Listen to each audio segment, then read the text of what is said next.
setelah ini akan ada ghanimah di tempat lain. Itu kalau dia kenal Allah. Cuma kalau nggak kenal Allah, ya salam. Jadi masjid dipandang lewat amplopnya. Mohon maaf, ini curhat para ustadz. Ya orang masjid jangan uji juga ustadz. Antum bukan yang nguji ustadz, yang nguji ustadz itu Allah langsung ya. Tapi kalau itu kejadian para da'i, dia kalau sudah sering berkhalwat bersama Allah, maka dia akan lebih kenal kepada Allah. Kalau dia sudah kenal Allah, dia sudah tahu pola-pola Allah memberi rezeki. Ya. Jadi jangan jadi ustadz da'i penceramah dulu kalau belum pernah khalwat. Minimal 40 hari, 10 hari, 10 hari, 10 hari, 10 hari. Ya, mau jadi ustadz kan? Khalwat dulu, ini santri saya nih. Dulu belum bisa baca kitab, sampai bisa baca kitab. Nggak ngerti di luar. Bahasa Arabnya sama kayak orang di luar negeri. Kelas 5 itu kelas berapa tuh? Kelas 2 ya? 2 SMA atau kelas 1 SMA, saya udah ngajar pakai bahasa Arab. Assalamualaikum warahmatullahi wabarakatuh. Selamat datang di channel Cahaya Kolbu, dan semoga sahabat pendengar channel ini senantiasa mendapat ampunan Allah, diberkahi hidupnya di dunia dan juga di akhirat kelak. Amin. Assalamualaikum warahmatullahi wabarakatuh.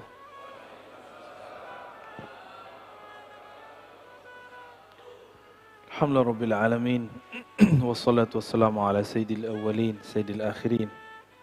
Sayyidina Muhammad wa ala alihi wa ashabihi wa li baitihi wa zurriyatihi ajma'in. Allahumma aftah qulubana bi futuhika kama fatahta ala ibadika as-salihin wa akhrijna min zulumatil wahmi wal jahli lil ma'rifati wal ilmi. Amin ya rabbal alamin. Bismillahilladzi la yadurru ma'a ismihi syai'un fil ardi wa la fis sama'i as-sami'ul 'alim. Na'udzu bi kalimatillahi tammat min syarri ma khalaq. Allahumma nas'aluka khaira hadzal yawm wa khaira ma fihi wa ba'dah. Na'udzu bika min syarri hadzal yawm, syarri ma fihi, syarri innaka anta 'allamul ghuyub. Jamaah subuh yang diberkahi Allah, kita masuk ke bab yang berjudul khalwah, berkhalwat.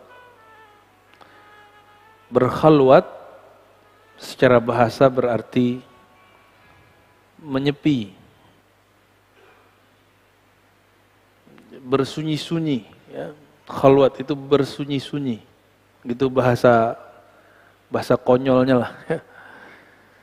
Karena kalau khala artinya sesuatu yang sunyi, sepi. Ini adalah salah satu daripada ruknut thariq, salah satu daripada rukun thariqah, rukun tasawuf. Jadi kalau orang belajar tasawuf cuma ngaji-ngaji kitab, itu belum disebut bertasawuf. Cuma baca-baca wirid, belum.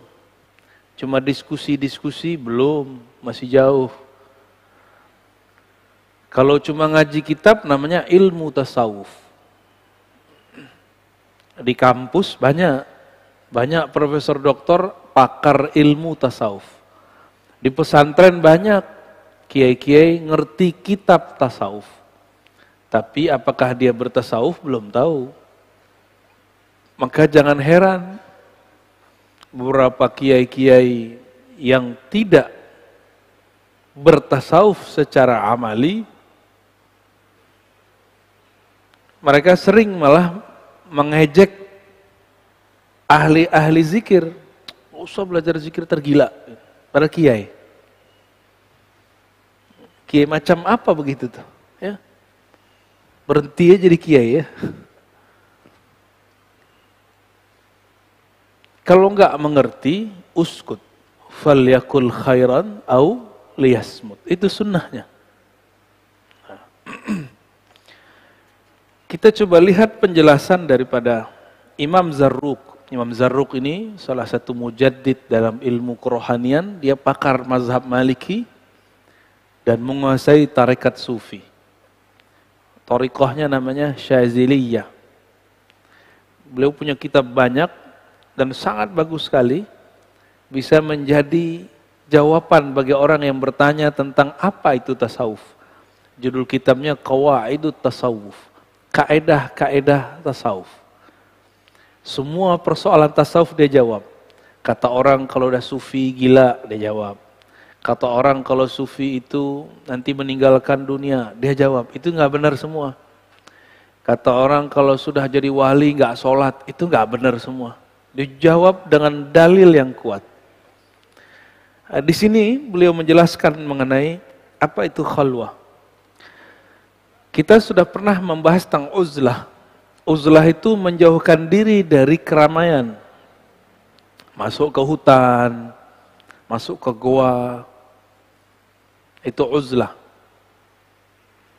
Salah satu perintah di akhir zaman, kalau tidak mengerti peta fitnah akhir zaman, dianjurkan untuk uzlah.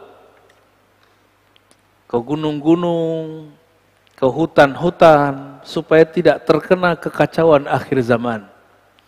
Cuma dasar iblis berbaju ustadz, manfaatin ustadz yang bahas akhir zaman. Akhirnya mereka sekarang lagi buat rumah akhir zaman. Gimana buatnya? Buatnya tengah bukit atau tengah kebun buat perumahan. Itu bukan yang Nabi maksud. Yang Nabi maksud itu sendiri, pergi ke dalam hutan sendiri. Kalau buat komplek di tengah hutan, itu bukan perumahan akhir zaman. Itu namanya ihya'ul mawat. Menghidupkan tempat yang tadinya tidak diolah. Tapi dasar umat ini lugu, percaya-percaya aja. Padahal lagi ada yang nipu tuh, ada setan nyamar. Hati-hati. Maka ustadz-ustadz akhir zaman yang membahas akhir zaman harus hati-hati dengan si pembisik-pembisik yang sebenarnya dia setan itu. Setan bertubuh manusia. Dia lagi bisnis, manfaatin agama. Umat betul lugu. Kita sudah berapa kali Pak dengar berita orang ketipu karena kafling atas nama agama, benar nggak? Maka saya mengajak agar umat jangan terlalu lugu, jangan mudah ditipu dengan penampilan. Mulai kritis. Jangan kritis sama dalil doang, mana dalilnya. Semuanya harus dikritisi. Kecuali kepada guru yang benar-benar guru, maka kita beradab di depan beliau. Sama orang yang nyamar-nyamar gitu nggak usah ya. Jadi ini beda dengan uzlah. Uzlah sendiri-sendiri. Kalau khalwat bersunyi dalam keramaian boleh. Masjid ini mungkin tidak cocok untuk tempat khalwat, tapi kalau musola-musola itu sangat cocok. Ya. Al-khalwah akhassu minal uzlah wa hiya wa bihajha wa suratiha nau'un minal i'tikaf. Khalwat itu lebih khusus daripada uzlah. Lebih khusus. Kalau uzlah kita pergi, ya, kalau ini lebih ringan sebenarnya. Walakin ini nau'un minal i'tikaf, ini bagian dari i'tikaf. Jadi sebenarnya bisa di masjid seperti ini, lantai 2, ini sebenarnya bisa dipakai i'tikaf. Dan gak mesti bulan puasa. Karena bulan puasa, mohon maaf ya Pak Pengurus, yang nyeting i'tikaf bukan ustadz. Akhirnya ala-alaan, tahu ala-alaan. I'tikaf, tapi isinya bukan i'tikaf. Nabi i'tikaf bulan puasa 10 hari terakhir. Apa yang Nabi buat? Nabi membuang semua aktivitas duniawinya. Handphone disimpan pastinya, ya. Itu bid'ah itu, lagi i'tikaf kok masih pakai handphone. Apalagi kajian dikurangi. Cukup kajian-kajian yang mengarah kepada tazkiyatun nafs, merawat kolbu. Itu harus dikurangi. Jangan banyak muzakarah.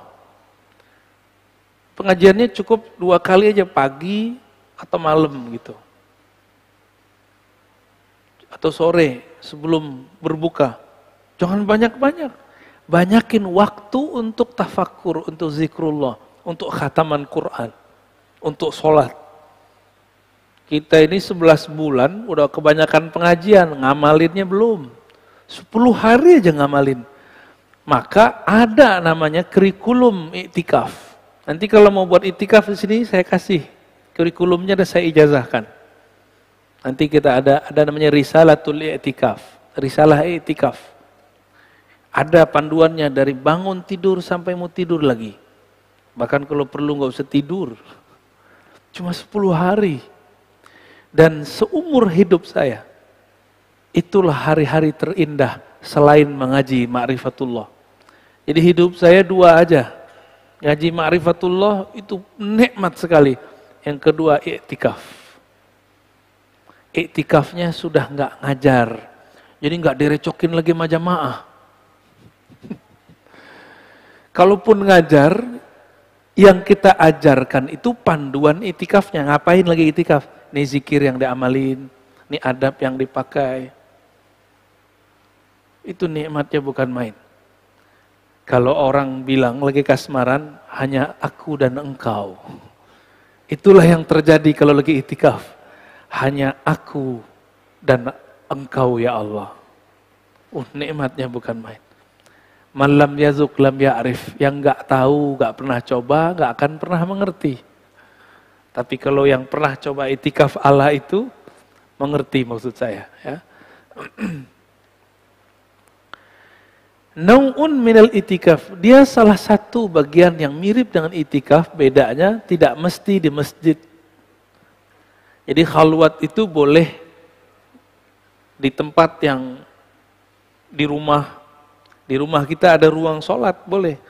Cuma kalau di rumah kayaknya susah ya. Baru mau putar tasbih, anak datang. Kalau enggak emaknya anak. Kalau nya ibu-ibu, bapaknya anak-anak datang. Neng. Jadi nggak jadi.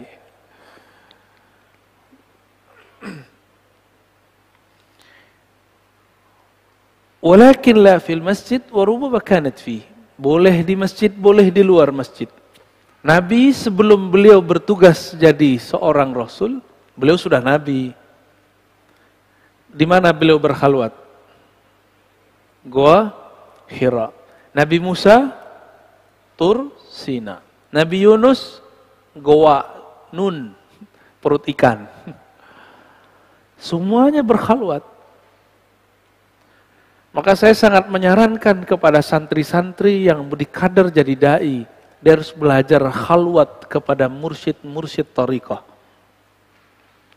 Supaya mata nggak hijau melihat amplop sama ngelihat jamaah. Bagi dia sama aja, mau jamaah banyak, mau sedikit sama.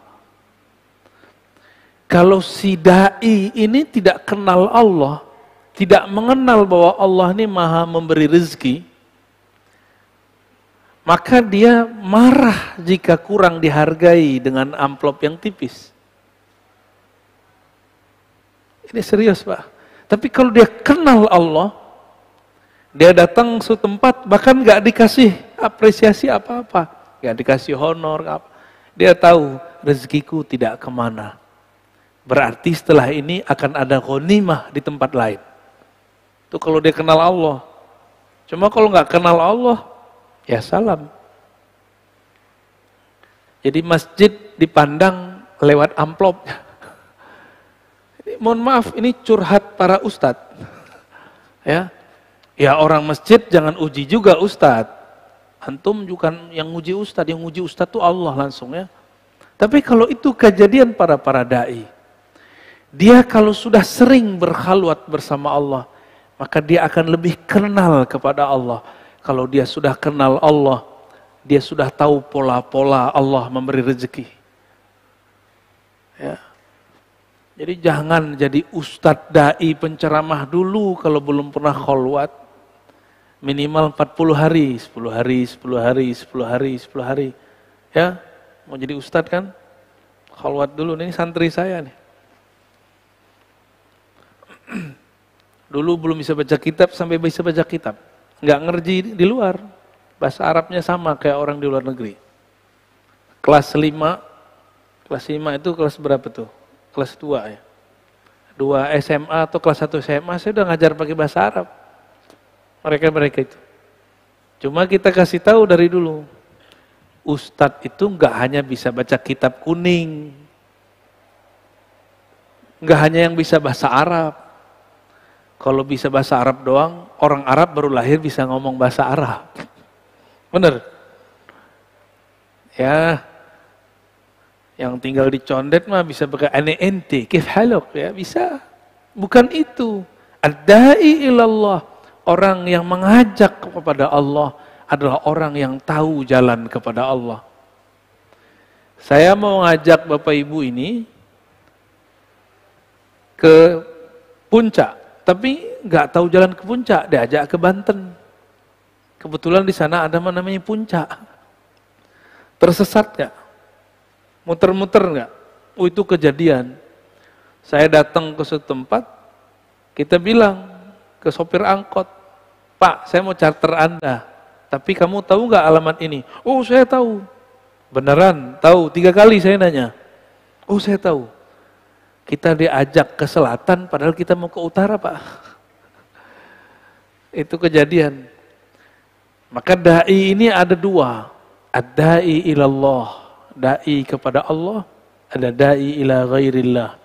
Ada da'i yang mengajak kepada selain Allah, yaitu ingin memperkaya dirinya, ingin memperbanyak jamaahnya, membangun branding-branding yang enggak penting, yang tidak asasi, ya. Taib. Wa aktsaruha 'indal qaum la haddalah, lakin sunnah tushiru ilal arba'in bi muwa'adati Musa alaihissalam. Berapa lama iktikaf atau khalwat itu? Tadi saya nyebutnya berapa? 40 hari. Ditulis pada sini. Sebenarnya la hadda 'indal qaum. Ulama-ulama ahli zikir tidak pernah membatasinya. Namun idealnya 40 hari seperti Sayyidina Musa. Sebenarnya juga khalwatnya Sayyidina Musa tidaklah 40 hari, hanya 30 hari. Tapi adab yang ada pada Sayyidina Musa, beliau nggak boleh siwak, nggak boleh gosok gigi. Begitu di riwayatnya. Selesai berkalam-kalam dengan Allah, itu Nabi Musa nggak tahu makan apa enggak atau 30 hari. Udah sama Allah aja. Tiba-tiba berhenti dialog dengan Allah, dia merasa mulutnya bau. Maka dia ambil akar siwak, dia bersihkan. Berarti dia masih sibuk kepada selain Allah. Maka turunlah Sayyidina Jibril bawa perintah dari Allah, hai Musa, sempurnakan 10 hari lagi. Jadi para nabi itu dulu kalau melanggar adab, itu tambah itikaf 10 hari, 1 adab. Itu nabi dahulu, Pak.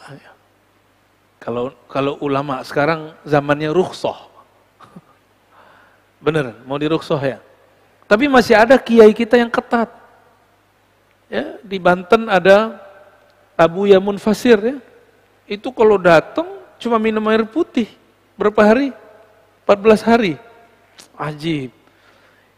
Itu beliau orang lama hidup di zaman modern. Gitu-gitu. Paham gak maksudnya? Itu orang harusnya hidupnya di zaman sebelum Nabi Muhammad. Tapi adanya sekarang, Pak. Itu yang disebut salaf beneran tuh. Ya. Orang salaf tuh begitu. Ini salaf, giliran ini itu bid'ah. Ya, kerja bakti bid'ah. Makan-makan bareng-bareng gak bid'ah. Itu beliau minum air aja Pak santrinya. Dan santrinya gak kabur tuh. Mereka dengan senang hati melakukan puasa, riyadhah, membuang hajat kepada makan dan minum. Hidup-hidup aja tuh beliau malah sehat ya. Lebih sehat dari kita yang makan. Jauh lebih sehat dari ente tuh badannya tuh. Wal qasdu fil haqiqah salasun. Pada dasarnya 30 hari. Idhiya aslul muwa'adah. Karena pada dasarnya dari 30 digenapkan menjadi 40. Ya. Wa aqalluha asyaratun li'tikafihi sallallahu alaihi wasallam. Minimal i'tikaf itu 10 hari. Ini versi kitab, Pak. Kalau versi saya enggak. Aqalluha yaum wa laylah.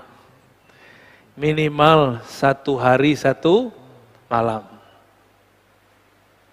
Bahkan kalau guru saya yang pemurah, kamu tidak bisa sehari semalam, ya sudah 1 jam bersama saya.